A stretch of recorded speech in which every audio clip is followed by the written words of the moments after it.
Shalom, haleluya, puji Tuhan. Saudara, hari ini kita akan membahas satu tema yang menarik.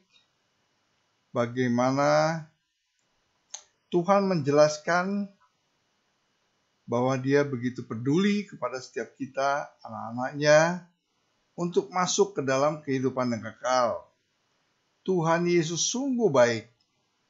Saudara, oleh karenanya saya hari ini akan menyampaikan pesan Tuhan dari kitab Mazmur. Mazmur pasal 49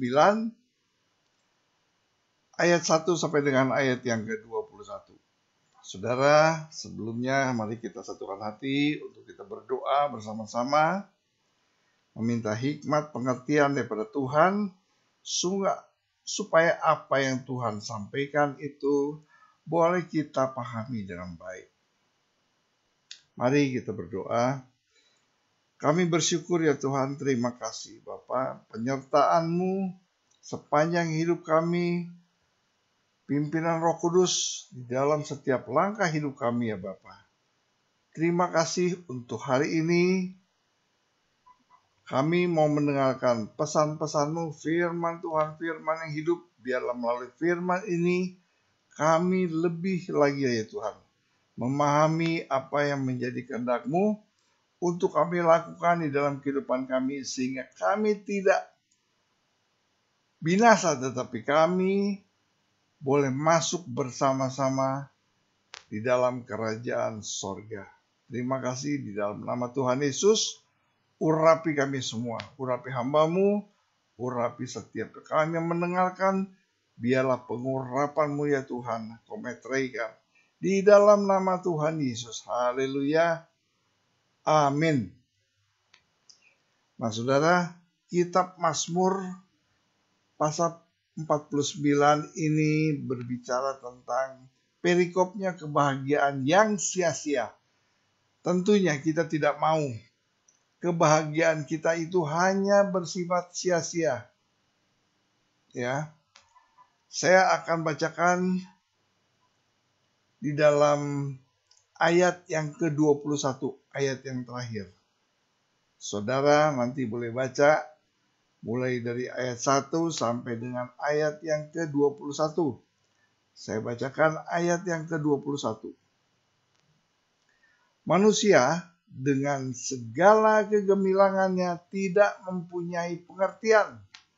Boleh disamakan dengan hewan yang dibinasakan. Ini satu teguran saudara. Teguran buat kita supaya kita memiliki pengertian. Jadi kita jangan disamakan dengan hewan. Ya kan? Mazmur ini menjelaskan kepada kita bahwa kehidupan itu sangat berharga. Jauh lebih berharga daripada apapun yang ada di dunia ini. Tetapi orang yang tidak memiliki pengertian tentang hidup adalah orang yang menyia-nyiakan hidupnya. Orang yang tidak memiliki pengertian tentang hidupnya tidak ada bedanya dengan hewan, binatang yang dibawa ke tempat penjagalan, saudara, yang akhirnya mengalami kebinasaan. Yang saya maksud adalah kebinasaan kekal. Tuhan memberikan kepada manusia makna yang terdalam tentang kehidupan. Bahwa kehidupan yang diberikan oleh Tuhan itu adalah kekal. Tidak sementara, saudara. Kita ada di dalam dunia ini memang sementara. Tetapi yang dimaksud oleh Tuhan, makna yang terdalam tentang kehidupan adalah bahwa kehidupan yang diberikan oleh Tuhan itu adalah kekal. Tetapi orang yang tidak menerima pengertian daripada Tuhan, hidupnya hanya berakhir di liang kubur. Tempat mereka adalah dunia orang mati. Semua manusia akan mencapai satu titik, yaitu kematian. Tetapi orang yang hidup di dalam pengertian dari Tuhan akan melewati titik itu menuju kepada kehidupan yang kekal, saudara. Jadi sesudah kematian yang sementara hidup kita di dalam dunia ini, Hidup kita boleh dibilang 70 tahun. Kalau kuat 80 tahun. Mungkin ada yang lebih. Tapi sifatnya hanya sementara dan sesudah itu ada kehidupan. Ada kehidupan yang membawakan kebinasaan. Ada yang kehidupan membawa kita kepada kekekalan di dalam sorga. Binasa secara kekekalan, saudara. Kehidupan secara kekekalan. Nah, kita mau tinggal pilih yang mana? Hidup orang yang tidak punya pengertian, itu adalah orang yang tidak percaya akan ulangi lagi. Hidup orang yang tidak mempunyai satu pengertian, itu adalah orang yang percaya akan harta bendanya, yang memegahkan diri dengan kekayaannya, yang banyak juga yang percaya kepada dirinya sendiri. Hanya mengandalkan kemampuan, hanya mengandalkan pengertian, pemahaman, dan kepandaiannya. Itu yang Tuhan maksud, orang yang tidak mempunyai pengertian. Ya.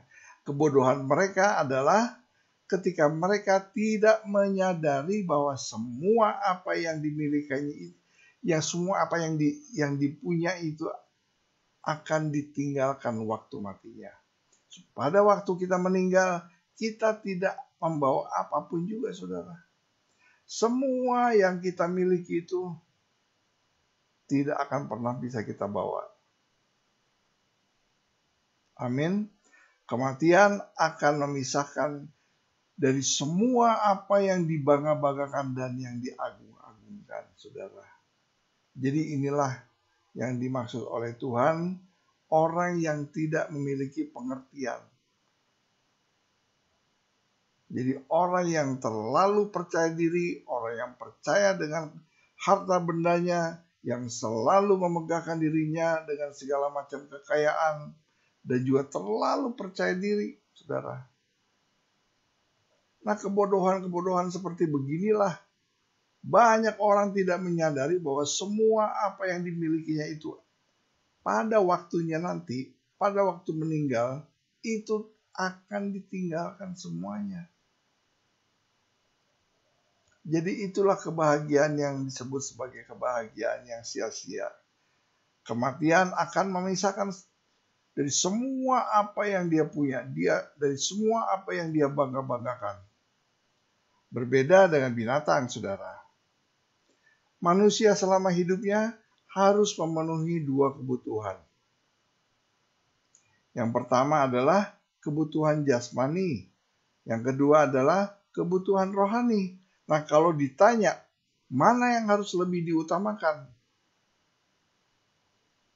maka jawabnya, jika fokus kita untuk memenuhi kebutuhan jasmani akan menarik semakin jauh, menarik kita untuk memenuhi, sebab memenuhi kebutuhan jasmani tentunya, sebab tidak akan ada kata cukup untuk memenuhi kebutuhan jasmani. Tidak akan pernah cukup, saudara. Kalau kita fokus hanya memenuhi untuk kebutuhan jasmani, saudara, kita akan semakin jauh daripada Tuhan, dari kebutuhan rohani. Sebab kebutuhan jasmani ini tidak pernah cukup. Sampai kapanpun tidak akan pernah cukup. Tapi kalau kita mendahulukan kebutuhan rohani, baik-baik, saya ulangi, kalau kita mendahulukan kebutuhan rohani, maka kita akan dimampukan dan ditolong untuk mencukupi kebutuhan jasmani kita. Amin. Selagi kita hidup di dalam dunia ini, sudah pasti kita membutuhkan pakaian, kita membutuhkan makanan, tempat tinggal, dan lain sebagainya untuk memenuhi kebutuhan jasmani kita. Tapi untuk memperoleh semuanya itu, kita membutuhkan kekayaan rohani untuk dapat mengendalikan kebutuhan jasmani kita. Amin, saudara. Jadi kata kuncinya di sini adalah pengendalian kita.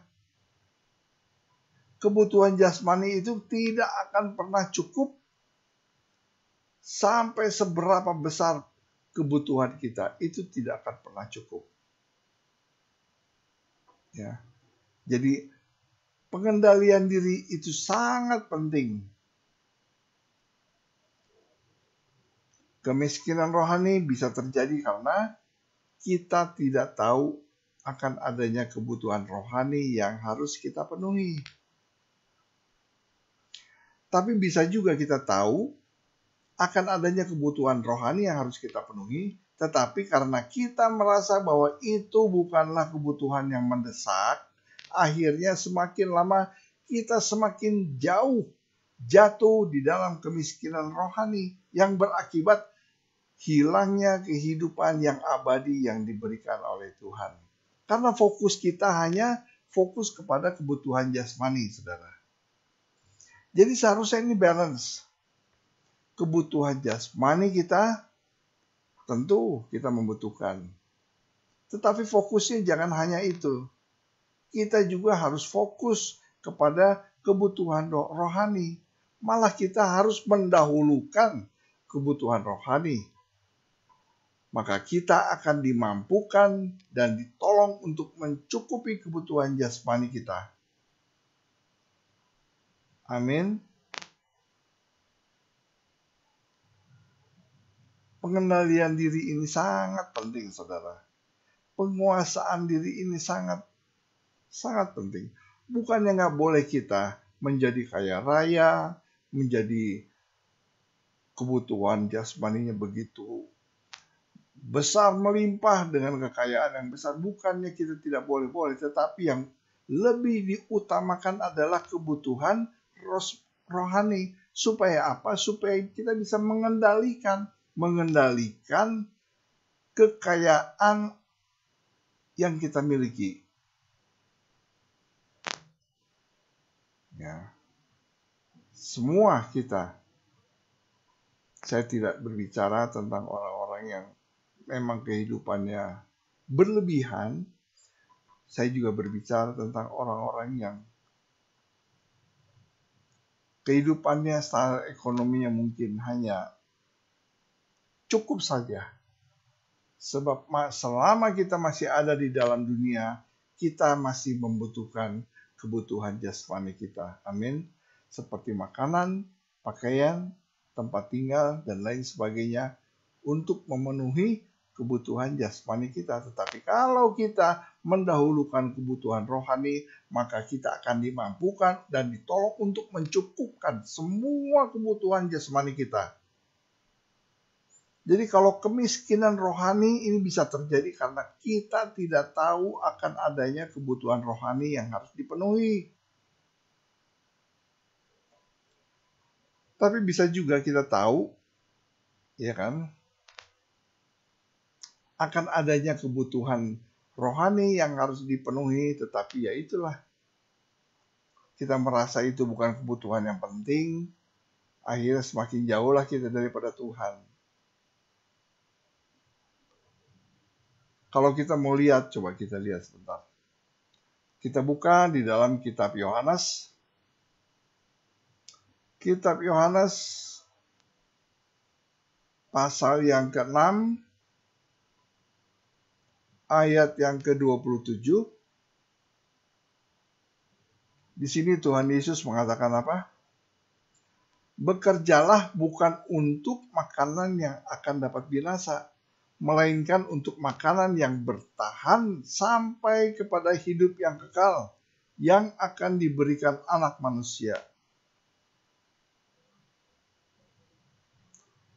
Maka selama kita hidup, untuk tetap berhikmat, saudara, bahwa selama kita hidup, tentunya kita membutuhkan kebutuhan jasmani, bahkan tidak salah kalau kita memiliki kekayaan jasmani yang melimpah ruah. Tapi lebih daripada itu, kita memiliki kekayaan rohani yang berlimpah-limpah. Amin. Jadi ada keseimbangan, ada balance, utamakan kebutuhan rohani. maka Tuhan akan menambahkan kebutuhan jasmani kita sampai berlimpah-limpah. Itulah kebahagiaan yang sejati yang Tuhan maksudkan. Tuhan Yesus memberkati. Mari kita tutup dengan doa. Bapa, terima kasih untuk pesan-pesan-Mu, firman Tuhan pada hari ini. Biarlah kami boleh fokus kepada kebutuhan rohani kami ya Tuhan, karena itulah yang terpenting yang Tuhan mau sampaikan kepada setiap kami. Maka Tuhan akan cukupkan segala kebutuhan jasmani kami ya Tuhan, bahkan berlimpah-limpah. Terima kasih Bapa, terima kasih Tuhan Yesus untuk firman-Mu, firman yang hidup, sehingga kami boleh memiliki kerajaan sorga yang sudah Tuhan janjikan itu. Terima kasih Bapa. Kau memberkati setiap saudara-saudara kami yang mendengarkan, Kau berkati semuanya. Bahkan Tuhan, kalau sampai hari ini juga ada teman-teman kami yang sakit Tuhan, Kau jamah, Kau pulihkan, sembuhkan dalam nama Tuhan Yesus. Bahkan ada yang mengalami kesulitan secara ekonomi Tuhan. Tuhan berkati mereka. Berkati dalam nama Tuhan Yesus. Haleluya. Kami sudah selesai. Saudara, biarlah firman ini boleh termaterai dalam setiap hati kami. Tuhan Yesus memberkati. Amin.